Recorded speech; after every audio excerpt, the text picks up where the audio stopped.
I'm Al McFarlane. Welcome to The Conversation with Al McFarlane. Glad to be here and glad to have you along as well. Today is Friday, August 4th, 2023, a beautiful day here in Minnesota. I hope it's beautiful wherever you are around the country and around the world. Thank you for being here. First of all, thank you for being a part of this conversation. We do this 5 days a week. Our objective, our goal is to create a place where we can talk, share our ideas, our analyses, our interests, our fears even, and certainly our solutions, and to operate in the sense and the spirit of the responsibility of being the co-creators of futures in which we win. Well, before I get going, I want to invite you, listeners and viewers, no matter where you're connecting, to support the growth of this engagement, of this platform. And as I often mention, we stream across 7 different platforms, 2 in YouTube and 3 in Facebook. We stream live to Twitter. We stream live to LinkedIn as well. But we're trying to direct traffic to the YouTube Insight News channel. That's where we want to grow our subscribership. We want you to subscribe. Go to YouTube Insight News, click subscribe, click like, click share. Tell some friends that we're doing this every day. And every Friday, the Healing Circle.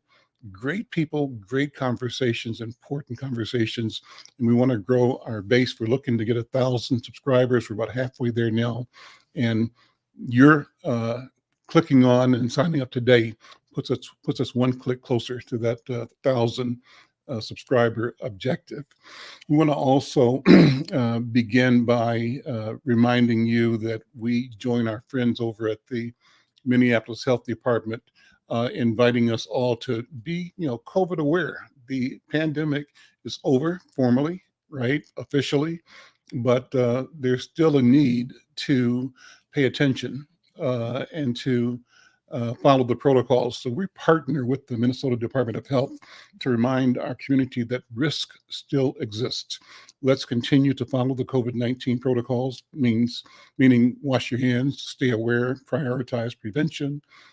And the spirit is that together we can create more awareness, we can encourage testing and help everyone stay healthy. So listen, enjoy this show. Remember, be well, get well, stay healthy. And thank you again for being here. Got a great program today, a great topic. The topic is Shattering Silence, the effect of depression on Black men's health. And today we're going to be joined by our partner every week on the Healing Circle, Dr. Oliver Williams, and 2 other stellar leaders in the profession, in the field, in the community, Dr. Harvey Linder, and also the Ricardo Solomon, who's one of the leaders in Hennepin County Corrections, I believe, and beyond, an authority on mental health and our health as a community. So it's going to be a good program. Let me first welcome Dr. Oliver Williams. And Dr. Oliver, how you doing? How you doing? I'm great. Thank you. As always, Dr. B won't be with us today, but it's cool that you and I are here. And, I so love the beginning of this program because she always sets our intentions with describing the protocol of the talking stick. So I'm going to ask if you would take on that responsibility today and let our viewers and listeners know how we do the Healing Circle. Okay. Thanks, Brother Al.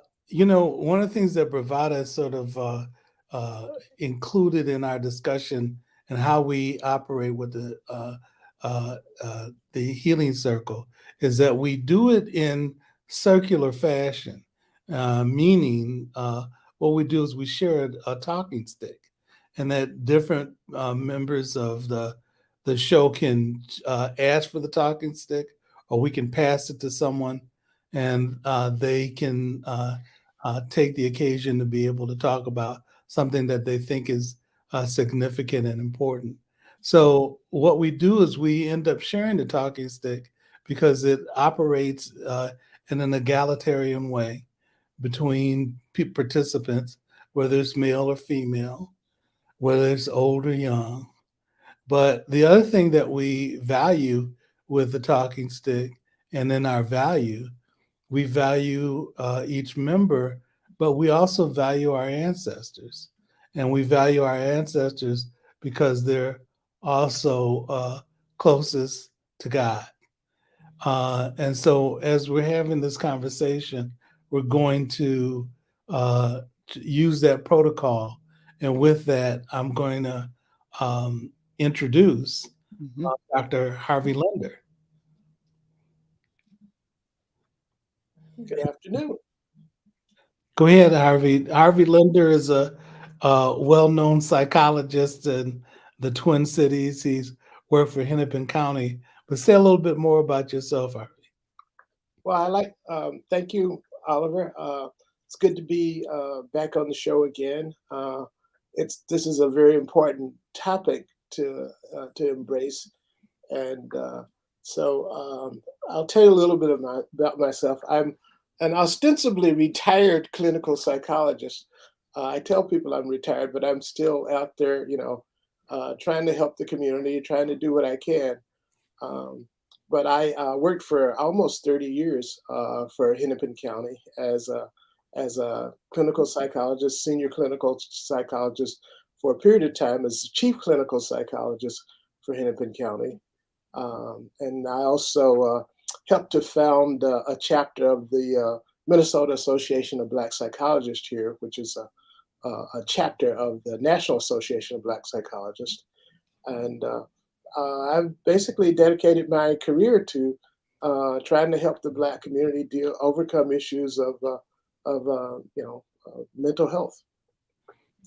Well, Harvey, among the things that I'm curious about, because we're talking about the issue of depression, so we know there's mild, moderate, and extreme depression.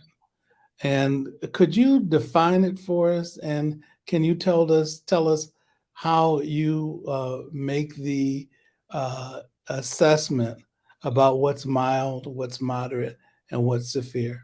Okay. Well, the depression, uh, the the challenge for most people in understanding depression is that depression is one of the most common ailments that people suffer from. But there are different kinds of depression.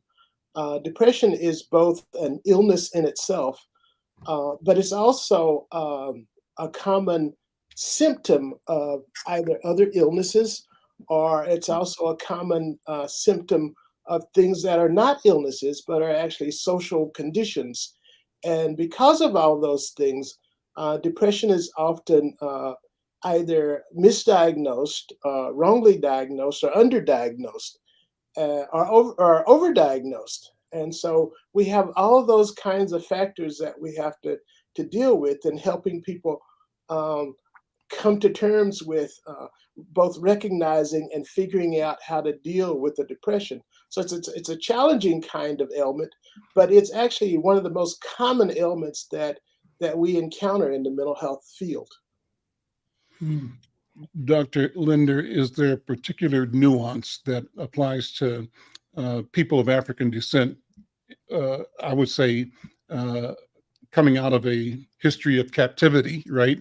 But Mhm. dealing with the freedoms we have today, are there particular nuances when you discuss the broad uh, field or concept of depression and types of depression that we may experience that are more unique, or is it all common, universal, human? Well, it's not just a particular nuance. It's actually a bevy of nuances Mhm. that affect African Americans, and especially African American men. One is the assault on our concept of self. When we have our concept of who we are and what we're capable of, being impacted by what we deal with in racism in our society, that in itself can lead to ending up with a depressed mood, just because you have this negative self concept that's visited on you by society, and so uh, in addition to the fact that some people might actually contract an illness that leads to depression. So you have all these kind of factors that kind of pile up on one another. And so basically, what we end up doing is just trying to identify the fact of, is this person depressed or is this person not depressed? And later on, get into trying to sort out the factors that contribute to why they are depressed. Some people may be depressed just because of physiological things that are going on in their body. But with African Americans, we're also depressed because of the sociological things that are going on, not just attacking our bodies, but attacking our communities, attacking our families, and attacking, just our self-worth. So we have all those kinds of things to deal with. And sometimes it's not a matter of just trying to sort out, okay, which one of these things is active, because with African Americans, usually it's more than one thing that's going on at the same time. Right. Yeah, and with the issue of depression, so with mild depression, that's something that most people experience, and some people can sort of feel blue every now and again.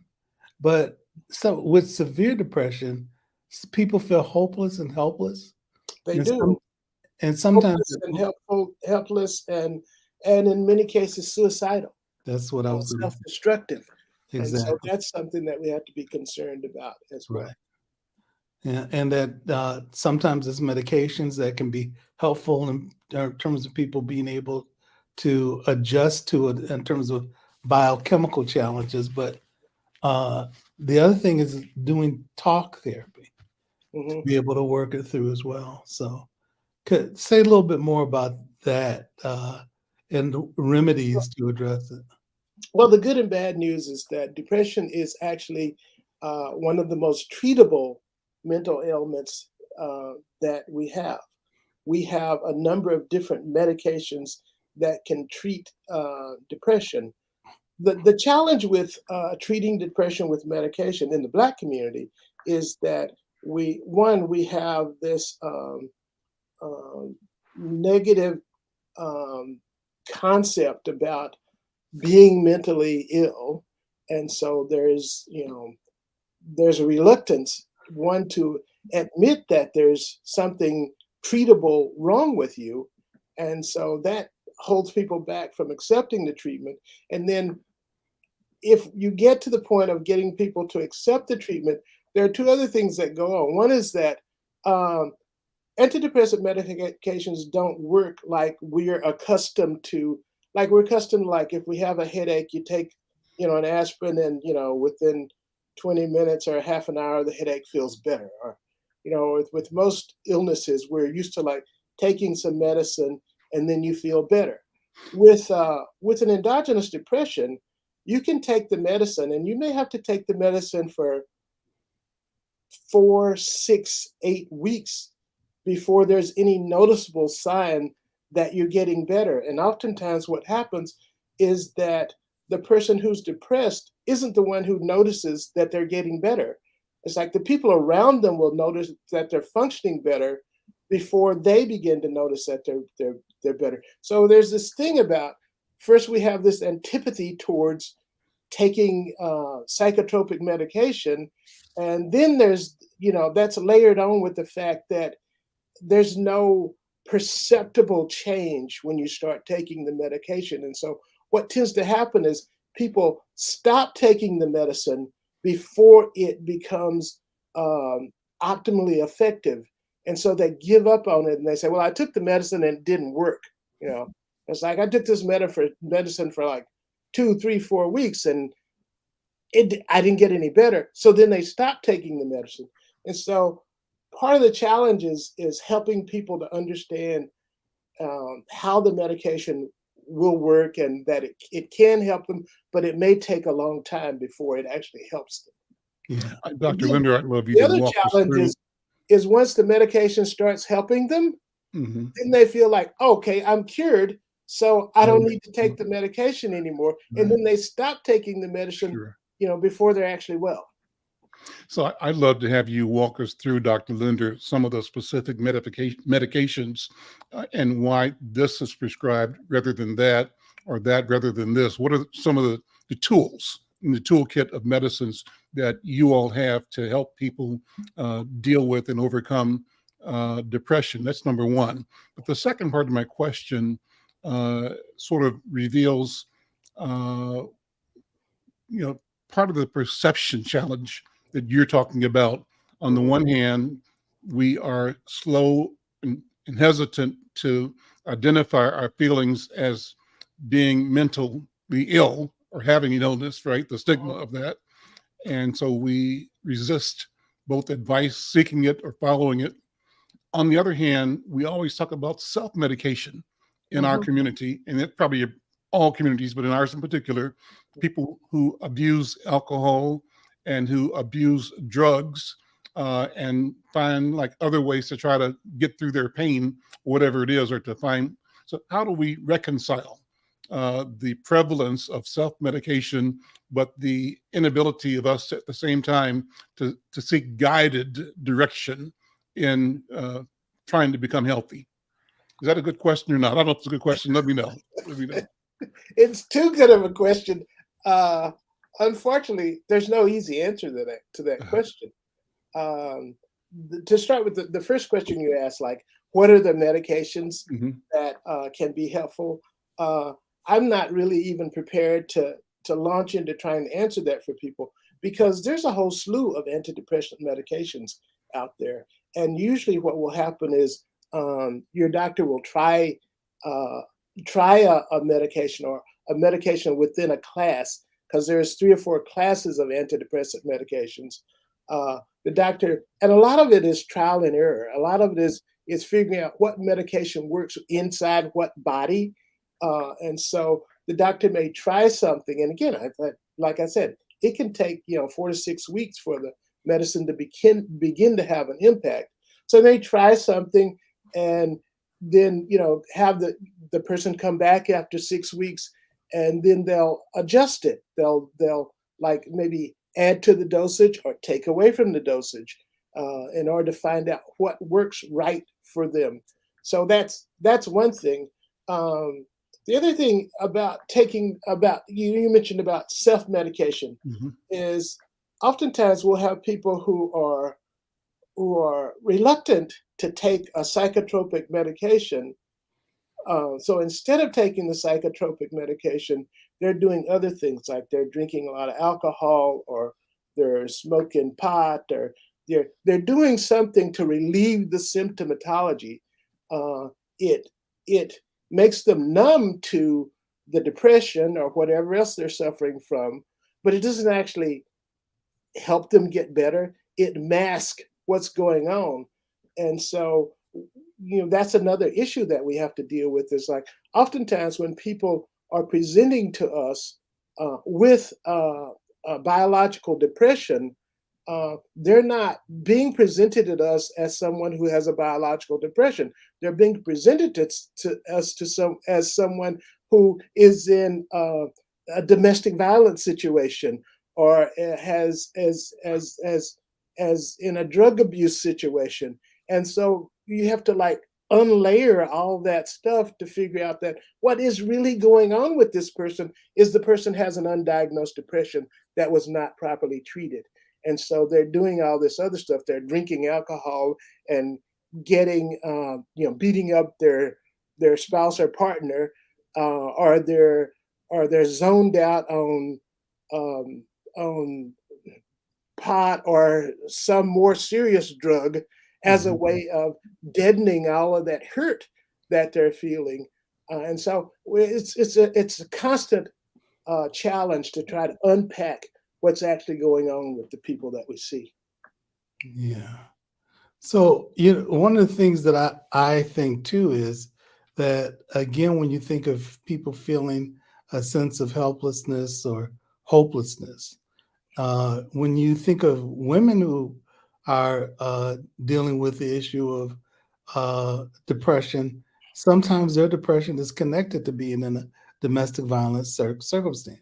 And alleviating circumstance, it still takes time for them to be able to get over it, even though that part may be relieved because they're in a safe place and they're away from somebody who's victimizing them. Developing a sense of themselves, recognizing that the violence that they experience is not their fault. Mhm. They still need some time to be able to recognize and heal from that. And that may take some time for them to sort of understand those situations. Among the conversations that I want us to have, because we're talking about Black men and depression, I want to, in addition to having Dr. Linder, bring on Mr. Ricardo Solomon, who's an MSW, and he works with Hennepin County as well. Among the things that he addresses is prisoner reentry. So, Mr. Solomon, there you are. Yeah, thank you. Thank you so much. Can everybody hear me? Yeah. Yes. Yes. Thank you so much. I'm apologize for the connectivity issues earlier, but I'm here. I'm have been listening to the conversation. A lot of good information, a lot of relevant information, and that basically, coincides with what we're seeing in corrections right now. I'm my specific role in Hennepin County right now concerns working with young adults. 18 to 24-year-olds who are connected with the criminal justice system on probation. And so we see a lot of that. The individuals we work with are at the age of early onset of mental illness. So we see a lot of the things that mental illness, the more serious mental illness starting to manifest itself. However, with regards specifically to depression, we know that a lot of that just comes from the human condition, right? Our own condition, especially with Black males in terms of, how they're seeing the level of community violence, the environmental factors that take place that basically drive depressive behavior. And not to mention what we're seeing now are a lot of influences, social media influences and things of that nature that really drive their perception of themselves, this negative, self-concept that they have based on that's early on, that's whether they're starting off in elementary schools or preschools or whatever, that whole instance of that negative self-image that's conjured up early on. So we're seeing a lot of that. Yeah. Well, Let me raise some questions, Brother Solomon and Dr. Linder, Dr. Williams, just what I'm thinking about as a layperson as you all discuss this. And to the question of negative self-image, how that develops in people that shows up in depressive behavior later. And I was thinking that my wife and I used to walk every day down in the Skyways in Minneapolis, our morning routine, 5 a.m, walk about an hour, hour and a half through the department stores. They had lanes for people doing exercise walking, right? Mm-hmm. One day we're walking down off like First Avenue in downtown, and we see a little white kid, looked like he's by himself. We're walking one way, he's walking the other way, just diddy bopping along, And then about a half a block later, around the corner, we see the mom and another kid in a stroller. And so we both have the same thought without having to say it. Who is this kid? Why is this kid here by himself? And then, say 30 seconds later, we see the mom around the corner. And we look at ourselves and say, how can she let that child walk that freely in the Skyways at 5 a.m? And the thought came to me, that's her way of teaching that child that he owns the world, that the world belongs to him, and he has a right to be wherever he wants to be as he is at that time. That's the instruction from my point of view. And I say it because I know that I would never let my child out of my arm's reach in a situation like that. And so the question is, what does that mean in terms of our rearing, our cultural, sensibility, the context that we are in? Is there any lesson to come from that about how we perceive both our place in the world and our ability to be perceived as and act as owners and masters of the world versus our conditioning to always be fearful and to watch out for what's around the corner because we have no control and maybe we have no power. So I'm winging it here, but what do you guys think about that? Well, one of the thoughts that I had, and you Harvey and Ricardo, help me out with this. Depending on the environment that you're in, I know when I was a kid and I was going to school, public school, one of the things that was interesting, it wasn't a question about if a fight was going to happen.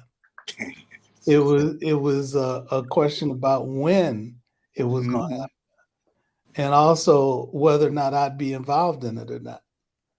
So the sense of safety or caution is the thing that I think about. And then there were sort of perspectives about how you were supposed to handle it. So as a child, you think that you have to get engaged and figure out how to deal with the consequence of that, and that you needed to learn how to fight. Back, many moons ago, the expectation was that you were supposed to engage, and if you didn't engage, then you were seen as being weak. I have a friend named Dr. John Rich, and he's a guy that is a physician, but he said he got tired of mopping up blood in the emergency rooms, and he ended up interviewing the people that were either the victims or the perpetrators. And he came up with an article called "The Meaning of Being a Sucker." And so both the victims or the perpetrators said that they didn't want to be perceived as being a sucker. So what they did is they got engaged in fighting. The same notion to me with a lot of gangs is that you try to get into a gang where you feel like you got some support by other people that appears that are going to watch your back. The thing that I wonder is that when we talk to young people about changing that circumstance, the question that I wonder is when they go back to those environments, do the recommendations that we come up with make sense for them in that environment? And if not, then what does? And then what can we do to support them? Because oftentimes I think people want alternative ways to be able to respond. But I'm going to put that out there. That's my perspective. I want to pass the talking stick to Ricardo and Harvey and see what you have to say. Yeah, just understanding the the parameters of you talked Al, you talked about the kid and his parents being able to open the door for him to realize that that sense of ownership on his part and that sense of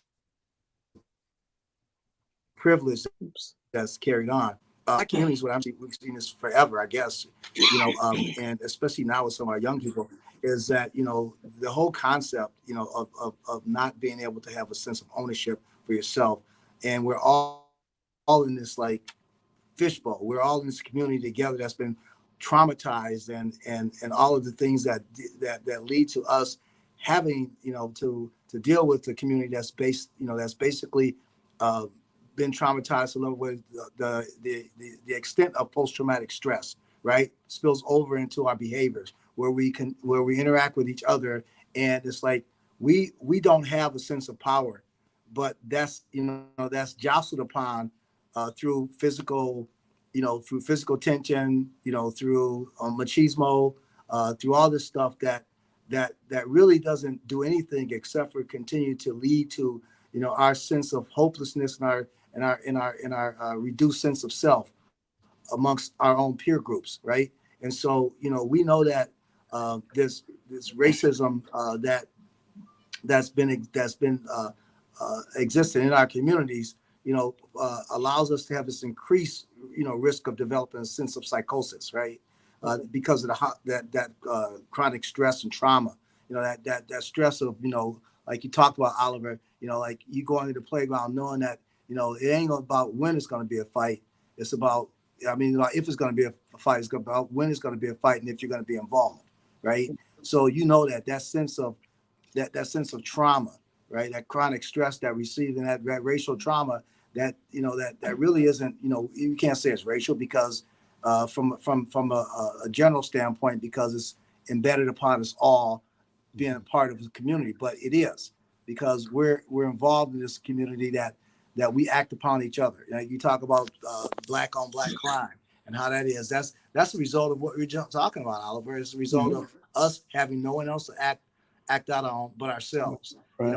It's the trauma, anxiety, the high levels of stress, all the microaggressions we see. What you referred to, Al, was a microaggression, right? That racial trauma, it harms our sense of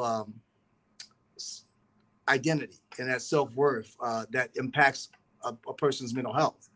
So you see that, and our young people see it all the time. And I mentioned earlier, is basically embedded at an early stage. Where they're in preschool and they act out, and all of a sudden they're restrained or they're put in a situation where they're made to feel different, and it disrupts their ability to be able to be educated appropriately, and therefore those things that result from that carry on later on in their life, and we see it, as our young people tend to develop. I mean, I'm working in child protection. You focus on the parents a lot of times, and you feel sorry for the kids, right? And these end up being the same kids that you're afraid of, right? Our general public's afraid of them later on when they are involved in the criminal justice system. So, all those things that are not tended to at early ages and stages, they're part of these things that tend to continue to permeate throughout our communities. Right. Harvey, Before Dr. Linder answers, Doctor, let me give one comment from one of our viewers, Mike V, who's a regular here, says the lack of anger management tends or leads to shorter lifespans and generational loss of Black men, leaving a power vacuum of future advancement for our people. So respond to that as you generally respond to the question, if you would, Dr. Linder.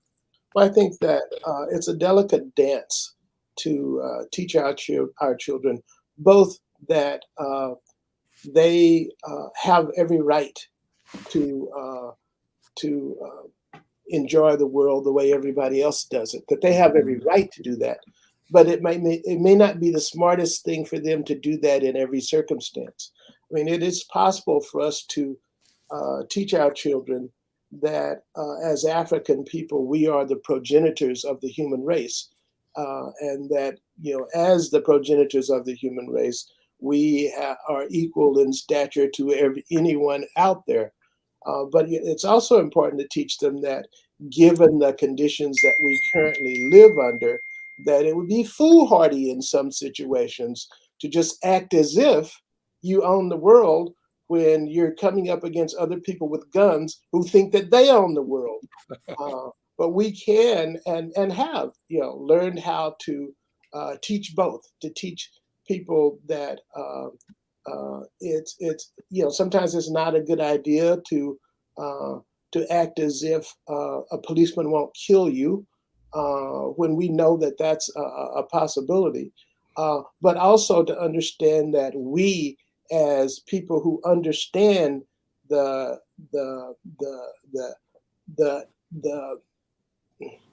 commonality of the human race, that we have a responsibility to understand the situation that we live in and to understand our responsibility as a race of people to be the ones who take the leadership in working on trying to change the situation that we live in. Yeah. And I think that's it real important, Harvey, the idea that, in some ways we respond to the situation like everyone else, but in some ways our reality is different. Mm-hmm. And how do you respond to it given the different reality? And that there's some people there's a guy who ended up doing a project about looking at violence and basically saying it's the same thing for everybody, rather than looking at the context of different people. Mm-hmm. And I think what you described, Harvey, encourages us to be able to look at the diversity that exists in the reality that it exists within different groups. Yeah, I think that's important. I also think it's important to be able to consider that in the context of ethnic differences too. You know, so there are ways that I would talk about us addressing the issue of intimate partner violence or community violence in the United States differently than I would in different parts of Africa. Mhm. So, I'd like to ask Ricardo to comment, to generalize, if he's willing to, just about observation, since you're dealing directly with people who are doing the reentry from prison or incarceration back to the community. Are there generalizations you have come to that sort of give us insight on this question of depression in our people, our capacity to either work through or find healing, or to change or grow out of, or to grow into something different?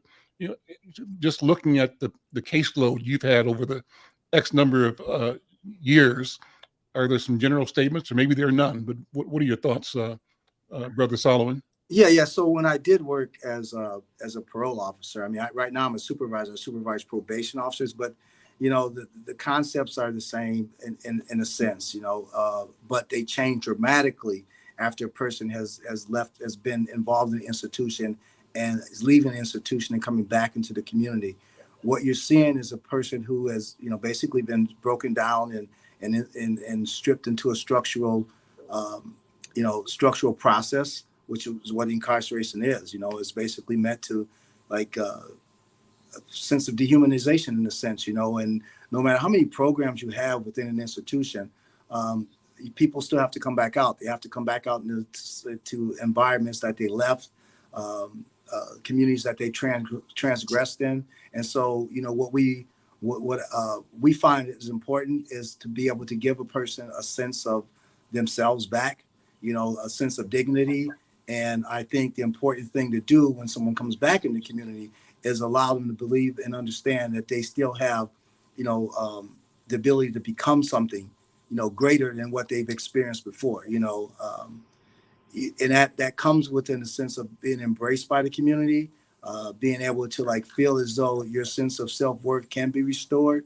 And I think that comes through a lot of different means. Most importantly, a sense of acceptance. Once you feel as though you're accepted, because it's going to be tough. People coming out getting rejected for jobs and getting rejected for places to live, and not feeling a part of something. Oliver mentioned before about some of the dynamics with regard to people involved in gangs or groups, but I think a lot of that is entailed when someone comes back out into a community where, they're in institutions, people have to feel as though they have to be a part of something, or else you won't survive there, but the big thing is to become a person who has a sense of individualization. And that sense of individualization allows you to be able to believe and understand that you have the capacity to take control of your own life, based upon the fact that you're out and not in a situation that you've been in for a number of years where someone else tended to have control of your life and your own mind. So the psychological impact comes in. So that's why, as communities, we have to embrace each other. We have to be able to have things in place for people who come out of institutions or people who are on probation, where, the whole concept of that sense of incarceration, whether it's in the community or whether it's in an institution, is meant to strip you, of your self-worth and be able to be seen as a sense of punishment in a sense. Mm-hmm. And you want to be able to make sure that with people who are coming out, that they are able to understand the skills that they do have, the things that they can do to become, whole people. And I think that part of healing starts within ourselves. And we would typically just go to, like, a church or something like that, but it's much more than that. It basically lends itself to all of us in the community being able to embrace people who come back out and offer them a sense of dignity and pride that they can take and believe that they can be part of something, other than having to go back in and feel as though they have to respond in a way that's led by violence or or dysregulation. So I think those are important things that we try to impart upon those we work with, and what I try and teach my staff, the people I supervise. Yes, Yeah. Dr. Linder, go ahead. And unfortunately, our correction system is not correctional. It's not rehabilitative. It's designed to contain people and to punish people. And a lot of people don't realize that somewhere upwards of 70% of the people in our jails and prisons are people who are suffering from some sort of mental disorder. Depression being one of those, but all other kinds of mental disorders as well. And unfortunately, while they're incarcerated, it's difficult, if not impossible, for them to get any treatment for their disorder, particularly psychotropic treatments, because there's an antipathy towards giving people medication, psychotropic medication, when they're in prison or in jail. Some of our correctional institutions have begun to recognize that. And in fact, two of the largest mental health treatment facilities in the country are the Cook County Jail in Chicago and Rikers Island in New York City, where they have begun to recognize that, we have all these people who are suffering from mental illness. We need to be treating them. And so at Cook County and at Rikers Island, they have, psychiatrists and psychologists and a mental health staff who can interact with these people and help them to begin to get some treatment while they're in prison. But as Ricardo was pointing out, when people come out of prison, they meet all kinds of challenges in terms of being reintegrated into society. We build barriers to people being able to reintegrate in society because it's hard for them to get a job. It's hard for them to get an apartment, because they have this, red mark on their history that says they're a felon. And so it is hard to be reintegrated into society and to resume a healthy lifestyle.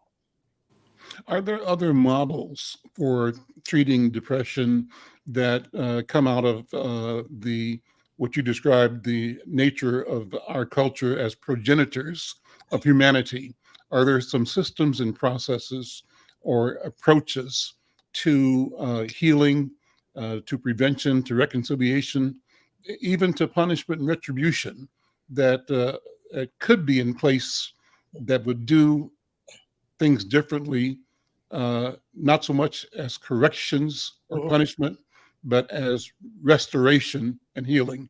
I raised the question because I witnessed a meeting called the Apatakesi in Kumasi, Ghana, and it was a weekly great sitting, they called it, of the elders and chiefs in the Ashanti community there. And this particular day, there was an argument or a conflict between two families or two people, but the town sat in council, and the two people that had the problem had to come to the center of this big meeting. And not only the victim and the alleged perpetrator, but the families of both. And their stories were argued.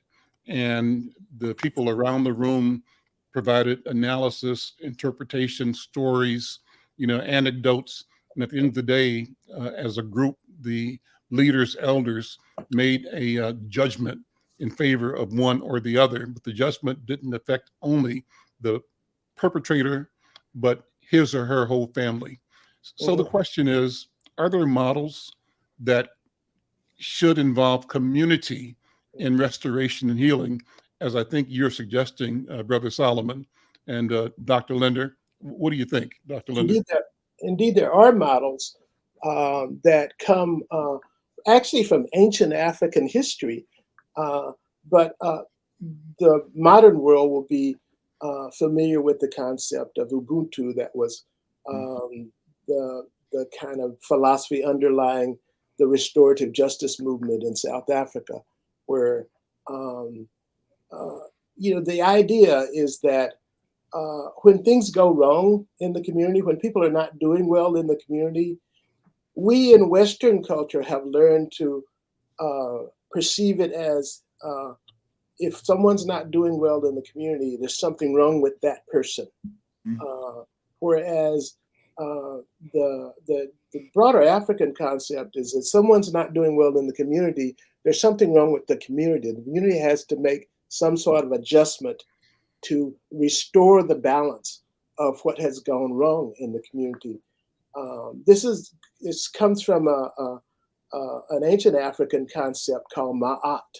And ma'at is the concept that the universe has a way of being right, that things have a way of developing. There's a right way for things to be in the universe.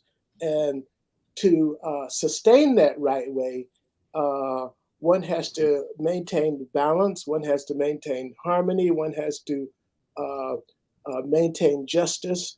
And so when there's an injustice that happens in the community, the objective is to somehow figure out how to restore things to a just form. And usually that's figuring out how to restore the harmony in the community, how to restore the balance.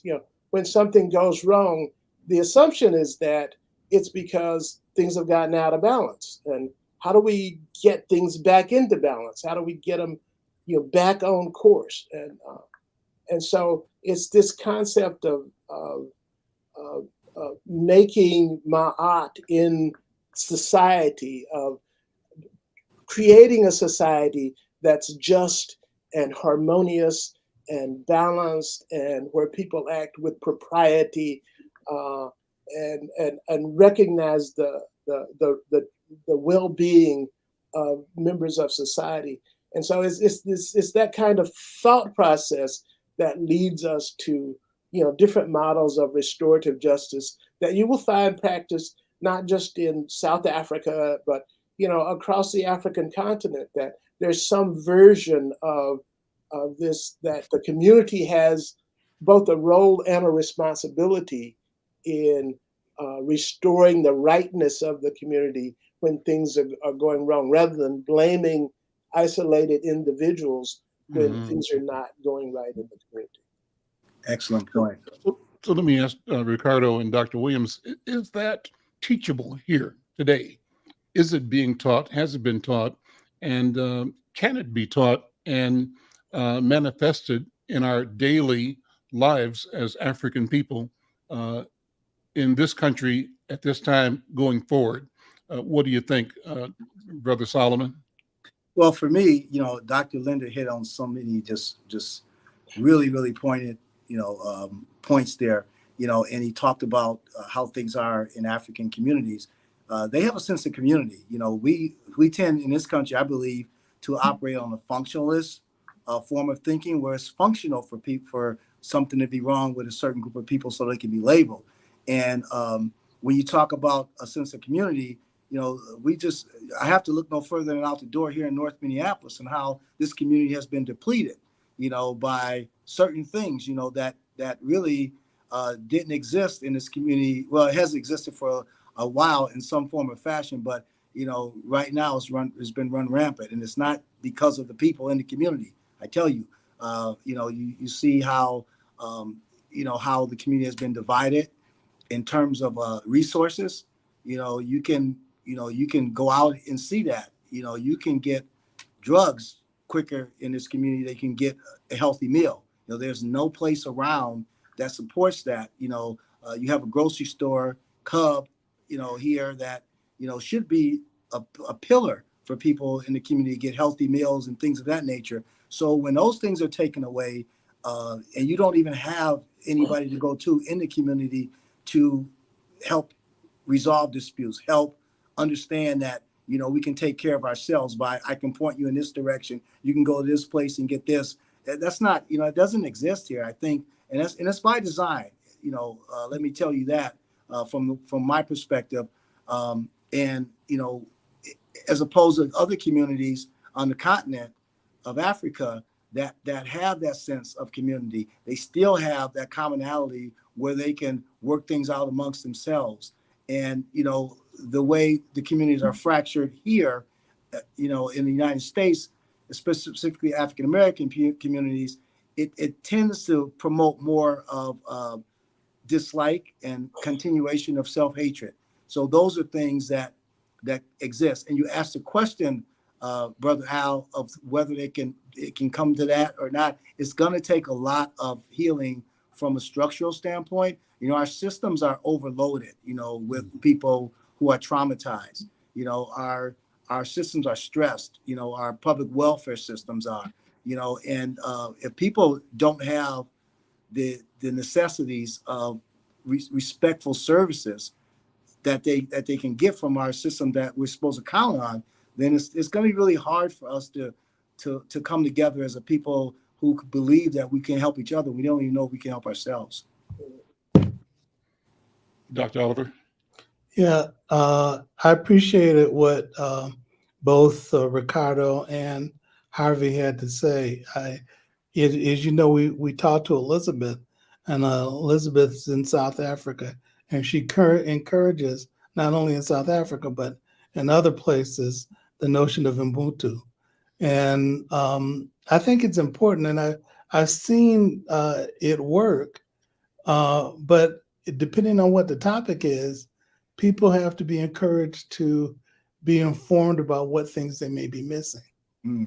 And within different African communities in the United States, they use community solutions where they get elders to come together and help to think about and think through different solutions to address issues. But just like in the African American community, let's say that you pull people together to try to be thoughtful about it. There's still different topics and sets of issues that one needs to be aware of in order for there to be a successful solution and resolution to a problem. So if we're going to talk about violence, what you've heard me say over and over again, it's important to deal with African American men and the violence that we experience within the community and police violence. But we also have to be thoughtful about the violence that we do. Mm-hmm. We also have to be able to talk about violence against women. Yes. And so so there are different elements that have to be brought in the context of addressing these sets of issues. If we're going to talk about violence, for example, but the issue of depression, the idea of being able to recognize what the resources are to be able to combat that, I've talked to you about Bishop Young and Reverend Young now in Memphis, and they have this every other year conference that deals with Black suicide or suicide in the Black church. And they have different examples about how people survive it. They've had people who tried to commit suicide, who got over it, got help, and then they lecture on it. Or if you, and talked about what helped them. Or families that had to deal with the consequence of suicide, talk about it and talk about what helped them. Or if you have churches that dealt with suicide in the church due to domestic and, combination suicide and homicide, then have conversations about that to figure out how to address it and develop resources within the community to be able to address those sets of things. So, the Ubuntu, I think, is an important notion, but we also, I think, have to talk about what's missing in terms of dealing with an idea without discussing what other things we need to discuss depending on what the issues are related to that particular set of circumstances. Mr. Al, you asked if it's possible to teach it Mm-hmm. in this society, in this day and age. And I would say, yes, it is possible. There are people practicing this in other parts of the world. And there are people practicing it to a smaller extent in our own, in our own society. The challenge that we have is that one, we have to unlearn a lot of ways of looking at the world that we hold dear, and in order to relearn new ways of approaching things. But we saw people in South Africa do it. We saw people who had been under apartheid for generations, revive their ancient principles and say, no, we're not going to do it the way Western society has taught us to blame and punish and seek retribution. We're going to fall back on our long held generational values and do it a different way.